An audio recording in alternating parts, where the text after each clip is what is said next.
Hello दोस्तों, नमस्कार। कैसे हैं आप सभी? उम्मीद करता हूँ सब अच्छे होंगे, खुश होंगे, मज़े में होंगे। और जो हमने सीरीज़ स्टार्ट कर रखी थी मैट्रिक्स, हम पढ़ चुके थे बच्चे। हरियाणा पुलिस एग्ज़ाम के लिए हम मैथ पढ़ रहे हैं। तो मैट्रिक्स हम पढ़ चुके थे। उसके बाद में डिफरेंशिएशन स्टार्ट करना है कि इंटीग्रेशन स्टार्ट करना है कि वेक्टर स्टार्ट करना है, वो आप मुझे कमेंट करके बताओगे इस वीडियो के कमेंट बॉक्स के अंदर, ठीक है। तब तक हम कंटिन्यू करते हैं किसको, जो हमने नंबर सिस्टम स्टार्ट किया था उसको। और उम्मीद करता हूँ कि आपको चीज़ें समझ में आ रही होंगी। नंबर सिस्टम में हमने क्लासिफिकेशन ऑफ नंबर्स पढ़ लिया था। अब हम पढ़ेंगे फैक्टर्स के बारे में। तो जो भी बच्चा ये क्लास स्टार्ट कर रहा है अंत तक ज़रूर देखना। जो नया है वो सब्सक्राइब कर लेना, बेल आइकन को दबा लेना, और अगर अच्छी लगे तो लाइक और शेयर भी कर देना। कमेंट करके भी बताना बच्चे, कोई भी कमी हो तो ज़रूर बताना, उसको दूर करेंगे। और आज की क्लास हम स्टार्ट करते हैं। मेन बात ये है बच्चे कि अगर आपने पहले वाली वीडियो नहीं देखी है तो वो ज़रूर देख लेना, क्योंकि अगर आपको नंबर्स के बारे में पता नहीं होगा तो फैक्टर्स के बारे में कैसे समझ पाओगे, ठीक है। और दूसरी बात ये कि अगर आपको पीडीएफ चाहिए तो लिंक डिस्क्रिप्शन में मिल जाएगा, वहाँ से आप पीडीएफ डाउनलोड कर सकते हैं। टेलीग्राम का लिंक मिलेगा, टेलीग्राम ज्वाइन कर लेना और पीडीएफ वहाँ पर डाल देंगे तो वहाँ से आपको पीडीएफ मिल जाएगी। फैक्टर्स के बारे में जो चीज़ें हम पढ़ेंगे बच्चे, पहले मैं आपको बिल्कुल बेसिक से चीज़ें बताऊंगा कि फैक्टर्स आते कैसे हैं, और फिर मैं उसको आपको फार्मूला बताऊंगा। सीधा फार्मूला रटने की ज़रूरत आपको नहीं है, और फार्मूला याद भी नहीं रखना, आप चीज़ों को आसानी से कर पाओगे। क्योंकि फार्मूला कितने याद रखोगे फार्मूला, ठीक है। एडवांस में पढ़ोगे तो फार्मूले हैं, नंबर सिस्टम में पढ़ोगे तो फार्मूले हैं, अलजेब्रा में पढ़ोगे तो भी फार्मूले हैं। फार्मूले हमें याद नहीं रखने हैं, चीज़ों को बिल्कुल बेसिक से पढ़ेंगे, ठीक है। तो मेन आपके हैं numbers of factors, even numbers of factors, odd number of factors, sum of factors, और sum of even factors, sum of odd factors. ये सब चीज़ें आपके आती हैं, लेकिन हम डिटेल से पढ़ेंगे। Sum of reciprocal of the factors, sum of factors of multiply which are multiply of 90, 18, जो भी है, जैसे भी आपके क्वेश्चन आते हैं। Number of complete square factors, number of complete cube factors, सब चीज़ें हम इस वीडियो में पढ़ेंगे। यानी इसमें नहीं, 2-3 वीडियो तक क्लास चलेगी। इसके क्वेश्चन भी हम लगाएंगे, क्योंकि पहले वाले के क्वेश्चन तो थे नहीं, तो इसके हम क्वेश्चन लगाएंगे, ठीक है। चलो, फैक्टर्स की बात करें तो यहाँ पर आपको चीज़ समझनी है कि सबसे पहले फैक्टर होता क्या है। फैक्टर क्या होता है? एक होता है मल्टीपल और एक होता है फैक्टर। तो मल्टीपल और फैक्टर में फ़र्क क्या होता है? फैक्टर होता है, हिंदी में बात करें तो गुणनखंड। जैसे आप पढ़ते हो HCF, हाईएस्ट कॉमन फैक्टर। इस फैक्टर का, इस गुणनखंड का मतलब क्या है? ऐसी संख्या निकालते हो ना, ऐसी बड़ी से बड़ी संख्या जो दी हुई संख्या को पूरा पूरा भाग कर दे। यानी फैक्टर गुणनखंड क्या है? वह संख्याएं जो दी हुई संख्याओं को पूरा पूरा भाग कर दे। तो गुणज क्या है? जैसे आप निकालते हो LCM, लोवेस्ट कॉमन मल्टीपल, तो ये क्या होते हैं? ये गुणज होते हैं। लोवेस्ट यानी सबसे छोटे से छोटा, कॉमन यानी उन सब के अंदर एक ही होना चाहिए वो, और मल्टीपल यानी गुणज, यानी ऐसी संख्या जो दी हुई संख्याओं से पूरा पूरा भाग होती हो। यहाँ पर ऐसी संख्या जो दी हुई संख्याओं को पूरा भाग करती है, और यहाँ पर दी हुई संख्याओं से पूरा भाग होती है। ये फ़र्क होता है बच्चे। तो ये तो क्या होंगे? मल्टीपल तो क्या होंगे? इनफाइनाइट होंगे। जैसे मैं आपसे पूछूं 5 के मल्टीपल, तो 5 का मल्टीपल 5 हो गया, 10, 15, 20, 25, कहीं रुकेंगे? नहीं रुकेंगे, इनफाइनाइट तक चलेंगे। तो इनको तो पढ़ने की ज़रूरत नहीं है। लेकिन फैक्टर्स क्या होंगे? तो फैक्टर्स तो फाइनाइट होंगे ना, तो इनको हम पढ़ेंगे। तो बात समझ में आ गई होगी कि फैक्टर्स होते क्या हैं। अब चलते हैं आगे। अगर आपसे कहा जाए 200 के फैक्टर्स बताओ, हमने यहाँ पर 200 लिख रखा है, चीज़ें लिख रखी है मैंने, आपको मैं चीज़ों को समझा देता हूँ किस तरह से। 200 के टोटल फैक्टर्स कितने होंगे? टोटल गुणनखंड कितने होंगे?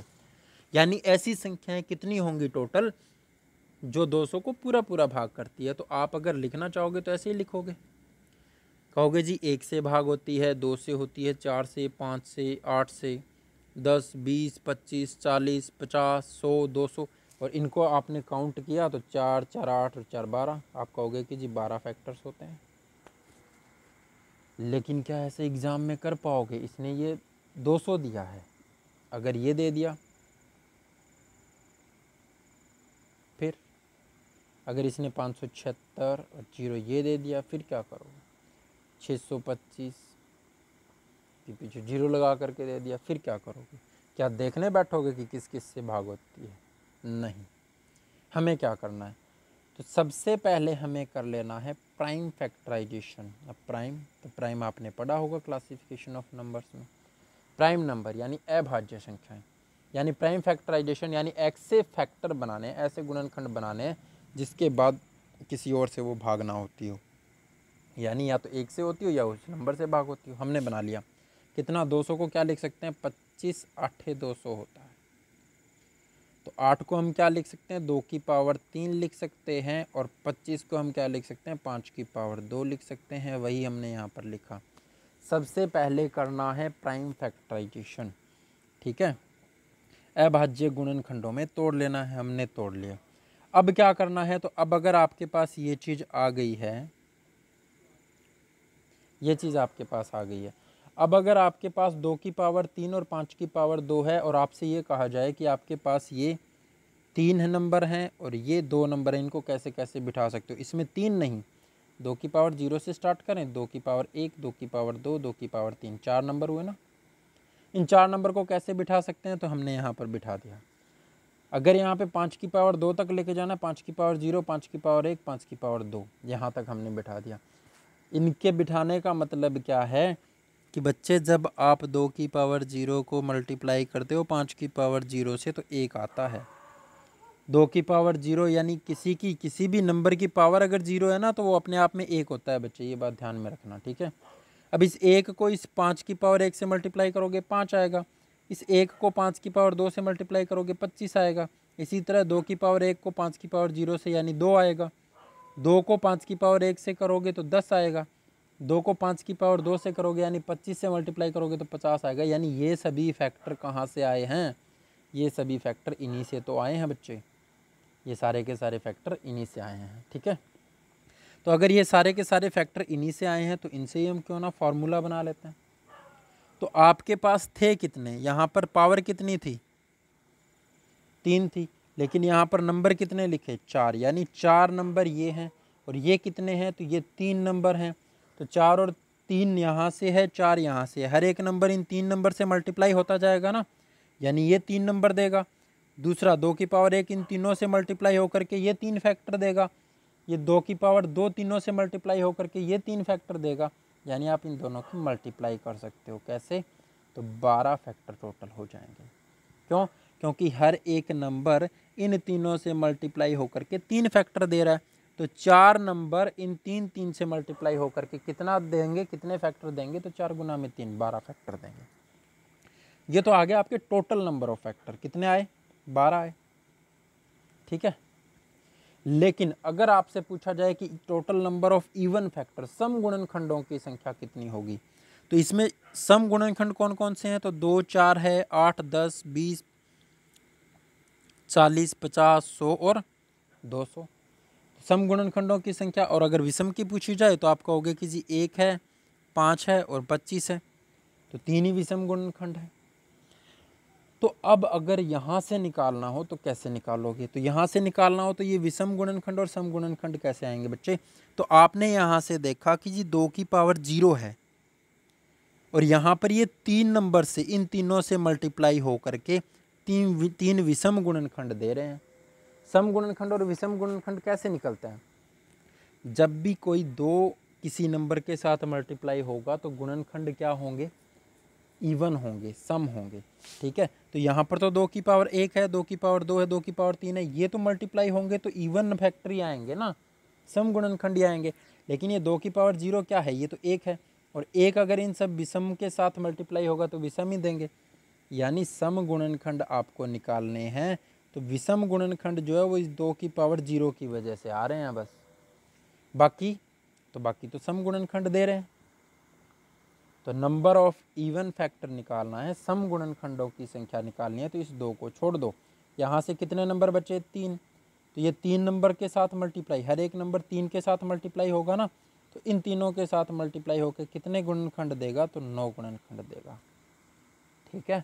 तो सम गुणनखंडों की संख्या कितनी हुई? 9 हुई। अब बात करते हैं विषम गुणनखंडों की संख्या। तो विषम गुणनखंड किससे आते हैं? इन सब से तो आएंगे नहीं, सिर्फ 2 की पावर 0 से आता है। तो यहाँ से कितने नंबर? 1, और यहाँ से कितने नंबर? तो 3। तो विषम गुणनखंडों की संख्या कितनी हुई? 3 हुई। ठीक है, कौन कौन से? तो यहाँ पर 1, 5 और 25 जो आपने लिखा हुआ है। ठीक है, वही है। अब बात कर लेते हैं आगे और कैसे निकाल सकते हैं। तो ये रहा आपका फॉर्मूला बच्चे। 2 की पावर 7, 3 की पावर 5, 5 की पावर 2, 7 की power 1, total number of factors आपको निकालने हैं। तो कैसे निकालोगे? तो आपको क्या करना है, सबसे पहले कोई भी नंबर को a to the power p, b to the power q, c to the power r, यहाँ पर a, b और c क्या होने चाहिए? प्राइम नंबर, अभाज्य फैक्टर्स होने चाहिए। ठीक है, अभाज्य गुणनखंड होने चाहिए, उनके अभाज्य संख्याएं होनी चाहिए। ठीक है, और p q r कुछ भी हो सकता है। ठीक है, यानी ये क्या होने चाहिए? ये प्राइम नंबर्स ही होने चाहिए। ठीक है, तो अब क्या करना है? तो अब आपको क्या करना है, अगर टोटल नंबर ऑफ फैक्टर निकालने हैं, कुल गुणनखंडों की संख्या निकालनी है, तो p+1 करो, q+1 करो और r+1 करो। ये क्या हो जाएगी? ये हो जाएगी आपकी कुल गुणनखंडों की संख्या। कैसे हो जाएगी? तो वही तो था ना बच्चे, चीज़ें तो वही हैं ना। कैसे? देखो, यहाँ से मैं आपको दिखाता हूँ। हमने जो पढ़ा पहले वो क्या पढ़ा? तो यहाँ पर 2 की पावर 3 थी और 5 की पावर 2 थी। तो यहाँ पर हम क्या कर रहे थे? टोटल नंबर ऑफ फैक्टर्स निकाल रहे थे। तो कितना लिख के? 4 गुना में 3 लिख रहे थे ना। तो यहाँ पर पावर 3 थी, 3 + 1 कर रहे थे, 4 हो गया। p+1 किया था। इंटू में यहाँ क्यू कितना था?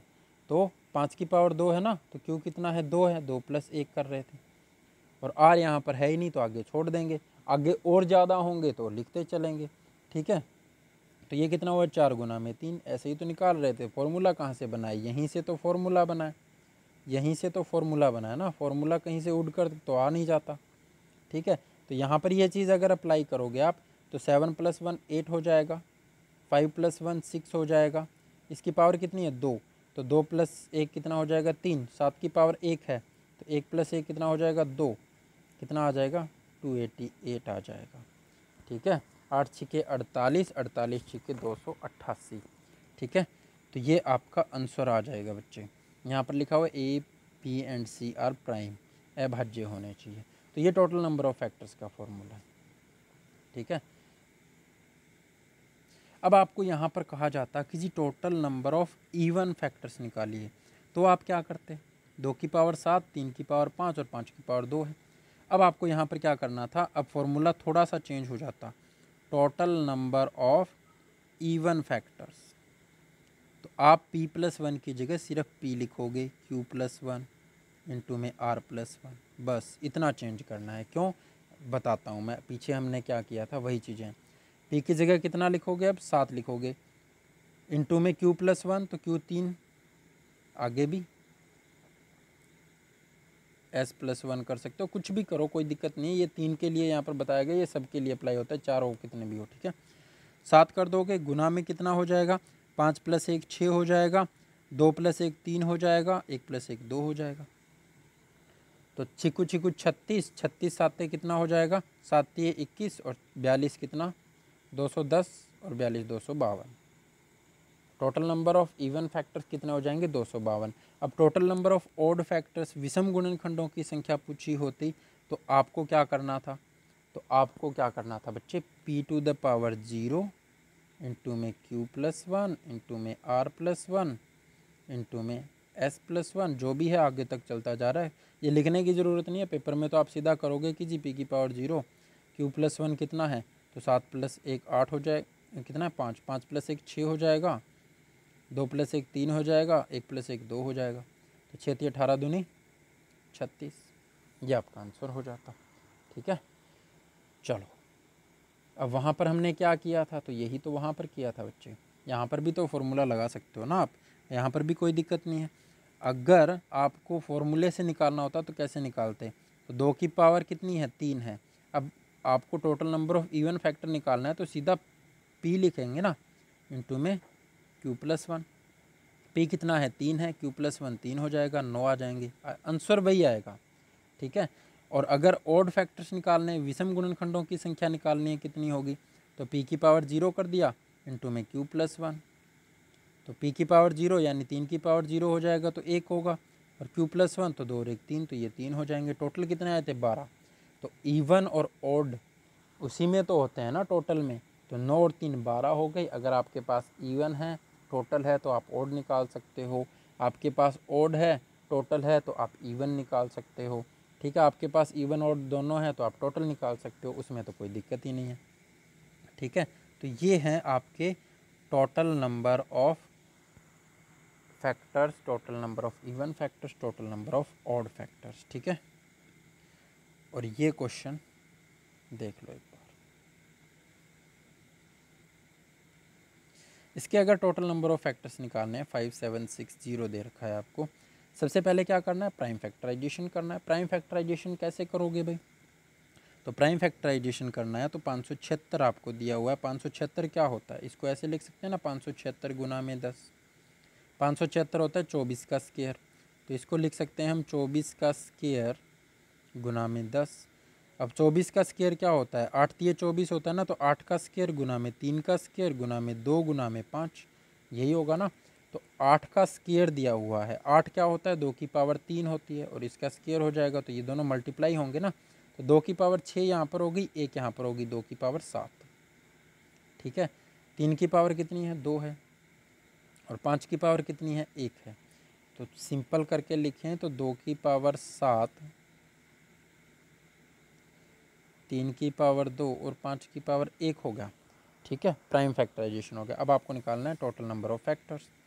तो टोटल नंबर ऑफ फैक्टर्स तो p+1 कितना हो जाएगा, 7 + 1 8, q+1 तो 2 + 1 3, r+1 तो 1 + 1 2, ठीक है। तो कितना हुआ 8 3 24 दूनी 48, टोटल नंबर ऑफ फैक्टर्स आ गए। Total number of even factors निकालने हैं, तो अब आपको क्या करना है, अब इसमें आपको एक नहीं जोड़ना है, इवन के लिए इसमें एक नहीं, 7 में एक नहीं जोड़ना है, तो क्या रहेगा यहाँ पर 7 ही रहेगा। गुना में कितना हो जाएगा 2 + 1 3 और 1 + 1 2, तो total number of even factor sum गुणनखंडों की संख्या कितनी आई, 7 21 दूनी 42। ऑड फैक्टर तो 48 में से 42 इवन है तो 6 ऑड होंगे। निकालोगे कैसे, तो p की पावर 0 कर दो, यानी 7 की पावर 0 हो जाएगा, तो वो तो 1 ही होता है, ठीक है। q+1 तो 2 + 1 3 हो जाएगा, और r+1 1 + 1 2 हो जाएगा। तो ये हुआ 1 गुना में 3 गुना में 2 3 दूनी 6, तो 6 ऑड फैक्टर्स हैं, ठीक है। तो ये था आपका टोटल नंबर ऑफ फैक्टर्स का। तो आपको बेसिक समझ में आया कि नहीं आया वो ज़रूर बताना। उसके बाद जो हम पढ़ेंगे वो पढ़ेंगे सम ऑफ फैक्टर्स, और सम ऑफ फैक्टर्स में यहाँ पर आपको दिख भी रहा होगा बच्चे, कुछ नहीं, बिल्कुल सिंपल है भाई। 200 का एग्जाम्पल हमने उठाया, वही चीज़ें लिखी है, बस बीच में साइन लगा दिया प्लस का, ठीक है। चीज़ें वही लिखी है, आपको रट्टा मारने की ज़रूरत नहीं पड़ेगी। अगर आप पूरी वीडियो देखते हो, अच्छे से चीज़ों को समझते हो, तो वही की वही चीज़ें लिखी है, रट्टा मारने की बिल्कुल ज़रूरत नहीं पड़ेगी, फॉर्मूले याद करने की ज़रूरत नहीं पड़ेगी, दिमाग में बैठ जाएंगे फॉर्मूले। लिखा तो वही है ना, 2 की पावर 0 1 2 3, 5 की पावर 0 5 की पावर 1 5 की पावर 2, और उन सब के बीच में प्लस का साइन लगा दिया, तो चीज़ें आपकी वही रहेंगी सेम, ठीक है। नेक्स्ट वीडियो में सम ऑफ फैक्टर्स पढ़ेंगे। सबसे पहले आपको बताना पड़ेगा ये वीडियो कैसी लगी, चीज़ें समझ में आई कि नहीं आई, नहीं तो फिर हम तरीका चेंज करेंगे अपना, ठीक है। तो वीडियो कैसी लगी ज़रूर बताना, अच्छी लगी हो तो लाइक और शेयर ज़रूर करना, जो भी नया बच्चा है सब्सक्राइब कर लेना। नेक्स्ट वीडियो में फिर मिलेंगे, PDF के लिए टेलीग्राम ज्वाइन कर लेना बच्चे। इस वीडियो में इतना ही, नेक्स्ट में फिर मिलेंगे अच्छे कंटेंट के साथ। इतने अपना और अपनों का ख्याल रखिए। Okay, bye bye, take care, love you all.